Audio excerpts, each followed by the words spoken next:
Okay, so I know I wanted to make these book reviews monthly. However, that didn't quite work out for these first couple, for a number of reasons. The shop ended up getting super busy, which I'm very thankful for, and is a great thing. And also just some personal things that I had to take care of, so I didn't quite make the second review on time. But it turns out that it actually turned out to be an awesome thing, because I ended up finding some real life example that I believe is really relevant to some of the main concepts in this book, that this small work by Dion Fortune, that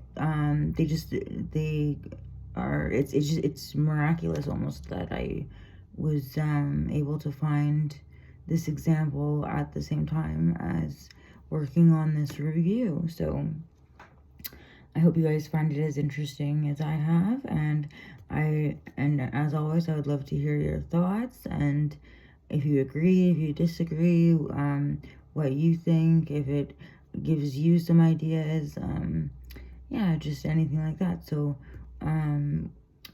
without further ado, I would like to share my review of Dion Fortune's Psychic Self-Defense. It reads more like a journal than anything else. In other words, the writing seems like it's a compilation of memories or parts of her life related to the theme of psychic phenomenon. However, she was very careful not to fully elaborate some scenarios, which resulted in some of the concepts that were introduced just casually on the sidelines of her stories ended up being more intriguing compared to those ones that she presents as main topics.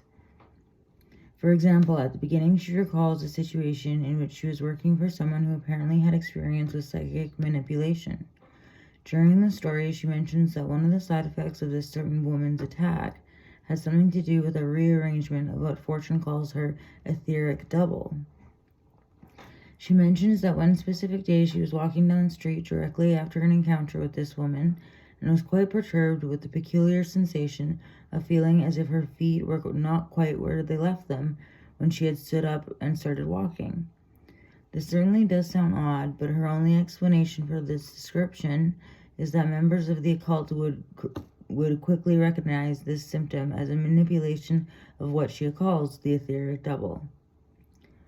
She quickly moves on and finishes the story with details of how exhausted she would become after meetings with this person, and also describes having a hazy memory and being told afterwards by third parties that she had agreed to do things that she normally would not have agreed to.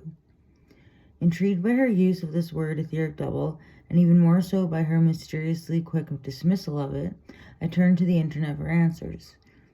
Encyclopedia.com had this to say concerning the definition of an etheric double. According to theosophical teaching derived from ancient Hindu philosophy, the etheric double is an invisible part of the ordinary, visible, physical body, which it interpenetrates and beyond which it extends a little, forming with other finer bodies the aura. The etheric double is not made of the supposed omnipresent ether of space, but it is composed of physical matter known as etheric, superetheric, subatomic, and atomic. The term double is used because the etheric double is a replica of the denser physical body.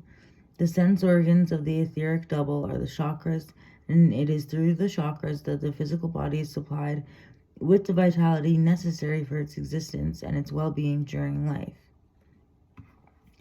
The etheric double thus plays the part of a conductor and a bridge between the physical and astral bodies, for without it humans could have no communications with the astral world, and hence neither thoughts nor feelings. Anesthetics are said to drive out the greater part of the double, and the subject is then impervious to pain. During sleep, the double does not leave the physical body. Indeed, it dreams. The etheric part of the brain is extremely active, especially when, as is often the case, the dreams are caused by attendant physical circumstances, such as noise. Shortly after death, the etheric double finally quits the physical body, though it does not move far away from the body, but it is composed of the 4 subdivisions of physical matter alluded to earlier. Pay special attention to this part of the encyclopedia's definition.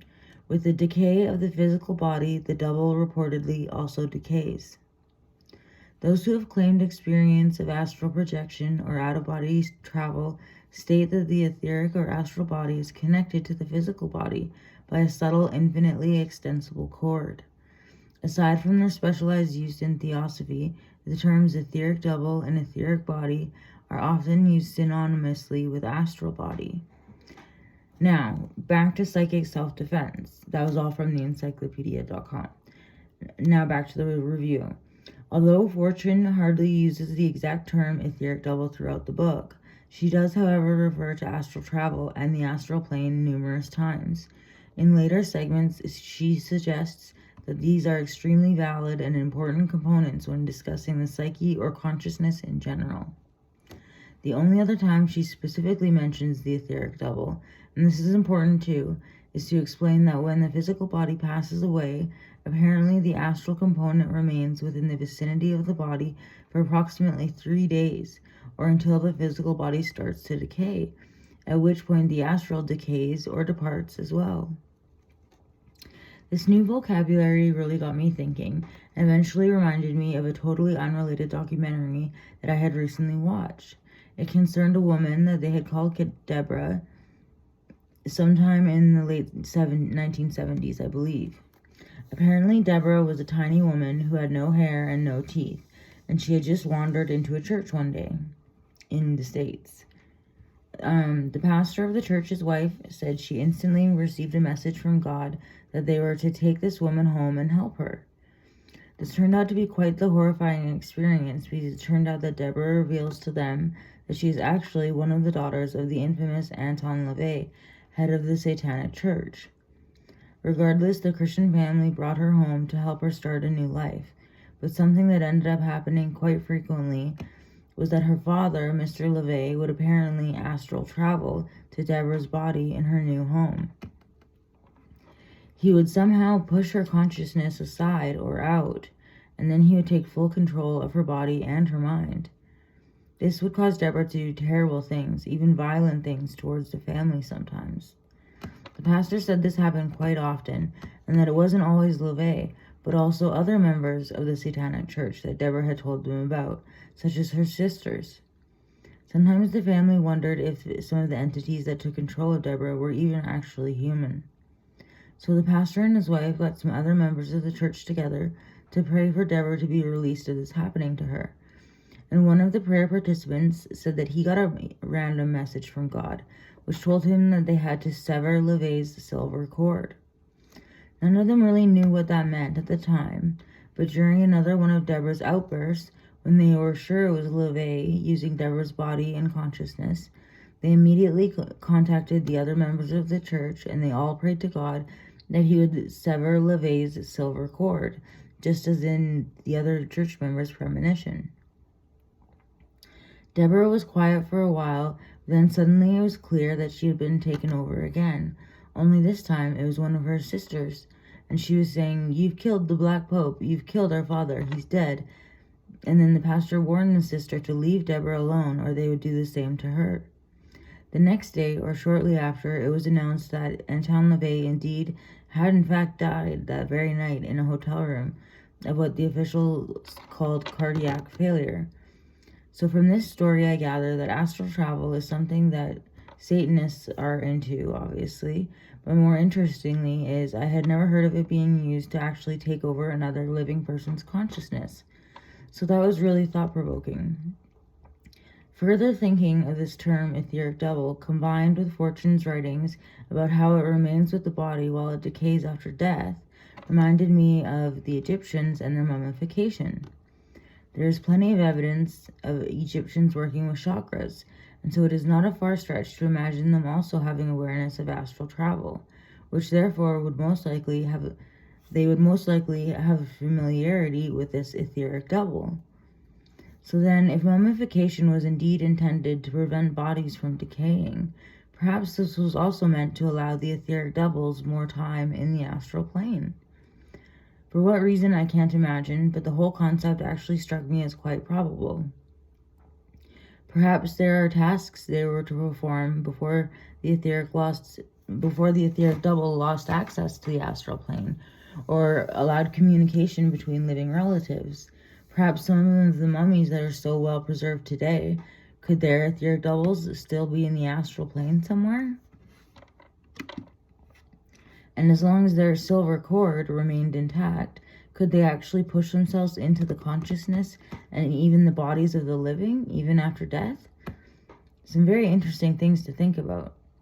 Now back to Fortune's psychic self-defense. Her mentioning of this term etheric double without really clarifying her definition of the word becomes a bit of a common practice of hers throughout the book, as she uses some strange vocabulary to describe certain phenomena. This tends to leave the reader wanting for explanation in a few parts, as if she assumes the reader to be familiar with these phrases. This is quite unfortunate, because I personally feel that her elaboration of some of these things would have significantly contributed to the reader's experience and expanded the overall knowledge and therefore understanding, as well as relation to the topics which she discusses. Another part of the work I found quite interesting was her depiction of the spiritual version of events when a male and a female are intimate with each other. I will do my best to summarize what I understood from the depiction Fortune provides. The most common theme throughout the work is her insistence of the existence of the unseen realm, or the astral plane, and that it is every bit as real as what can be seen by humans. When she describes intercourse and the gateway it seems to manifest, I got the impression that it might be possible that she is relating to this unseen realm or astral plane to that of multiple dimensions of sorts. Regardless, apparently when two humans are engaging in reproductive activities, their astral presences are intermingled as well, and the two spiritual aspects begin to wind together, forming an etheric whirlpool of sorts. Depending on the ethical or moral intentions of this interaction, the two etheric entities will rise in it or extend to the corresponding dimension. From what I gathered, most humans are born out of the nature of lust, this being associated with the most common dimension that is accessed, while the two sexually engaged human spirits are whirlpooling. However, it is somehow possible that either a higher or a lower dimension may be purposely or unpurposely accessed, allowing an entity to enter this whirlpool of lust and thus be born into the bodies of human children, despite their actual essence or aura or spirit being of a different nature altogether. Again, this section would have been greatly enhanced by more definition and clarification from the author. But with the information provided, it did seem to be a rational and logical proposal nonetheless. Near the end of the work is where Fortune seems to describe the most powerful aspects of the extent of her magical training. She describes the negative possibilities of dark magicians, and for a change at the end, she actually describes in great detail a specific ritual that one may use should they be concerned in the presence of some darker seen or unseen manifestations. Beginning with a protective version of creating a traditional and universal ancient magical circle used in many rituals, both white and black or left and right respectively. I enjoyed her overall appreciation of the earth and the acknowledgement and respect of the powerful natural frequencies and vibrations in things like crystals and minerals, as well as the power that human intentions certainly have effects upon trivial objects. I have far from spoiled the read for those who still haven't indulged in this work. There are plenty of Fortune's personal accounts that I recommend should be personally and directly analyzed that I have not referred to in this short summary. I do claim without a doubt that this book will be continuously interesting and sure to satisfy a passion for the esoteric and a thirst for knowledge in all that is mystical about nature and mankind. Also, it provides a bit of actionable magical practices, which are definitely a valuable contribution to any person wanting to strengthen their body, mind, and soul. So that was the review of Dion Fortune's Psychic Self-Defense. I found it really interesting, and it's not that long of a read, so I definitely recommend that you guys check that out. It's available at magictattoofactory.com. under the Magic Reading Club section. And the next reading project will be announced shortly. So keep your eye out for that. Thanks for listening.